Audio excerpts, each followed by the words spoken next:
Well, since the beginning of time, children have been daring each other to do dangerous things. However, when you add the internet and social media apps, you have a potentially dangerous combination.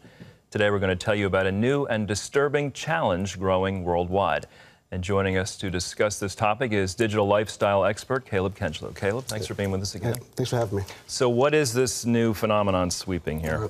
Well, this new phenomenon, this challenge is called the Momo challenge. And it's actually circulating on the messaging and phone app called WhatsApp.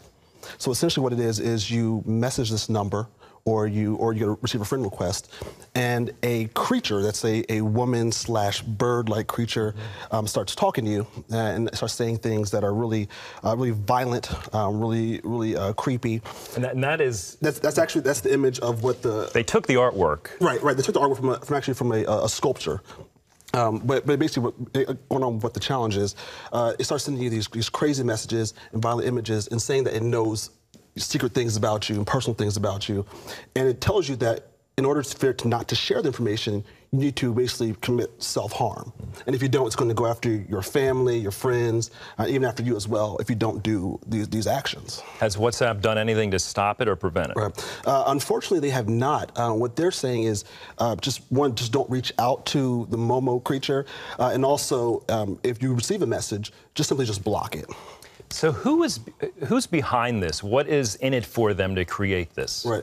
Andrew, I think the obvious answer is someone that is someone with malicious intent.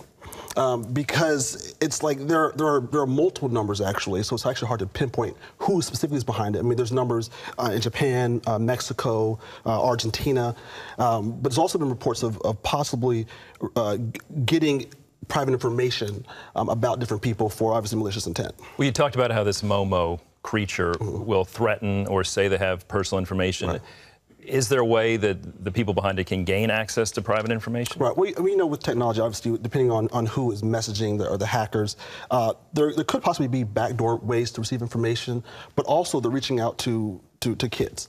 So kids with their just naivete may share information out of fear. If you're saying things like, I know personal things about you, and you're seeing these dangerous images, you might say, okay, I'll tell you some information in order so that you don't, hurt myself or my family.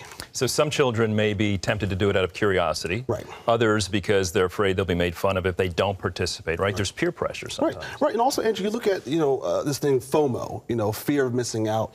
It's like these challenges, Andrew, they're not new challenges. As you stated earlier, even back in the 90s, there was a challenge, I believe it was called Space Monkeys, where basically you have somebody push against your chest and make you pass out. But now with social media, it's becoming viral so that I can see what's going on in this community of, I might be missing something, so let me try it. Let me reach out out of curiosity and kind of experience this, these challenges. Seems like once or twice a year a new challenge comes about, gets a lot of media attention. Is anyone ever prosecuted for these things? Well, I mean, in terms of, some challenges I'm sure people get prosecuted for. In terms of the Momo challenge, as of right now, there hasn't been any official prosecutions. There was actually a report in Argentina of a young girl, I believe she was 12 years old, who committed suicide, along with this challenge. But again, because the challenge and the numbers are so far-reaching, Mexico, Japan, Argentina, it's hard to track specifically who is the person that's, engaged in the Momo challenge. Do you think they become so popular because of what you described as the fear of missing out? I mean, I think parents may think my child should or does know better. Right. Yet parents are shocked to find out what their kids are engaging in. Right. And Andrew, we've seen countless reports about this kind of information. So what I recommend for parents is use information like this, challenges like this, whether they're as benign as the ice bucket challenge, or more sinister like this, or even the pod challenge, as a jumping off point to engage in that conversation.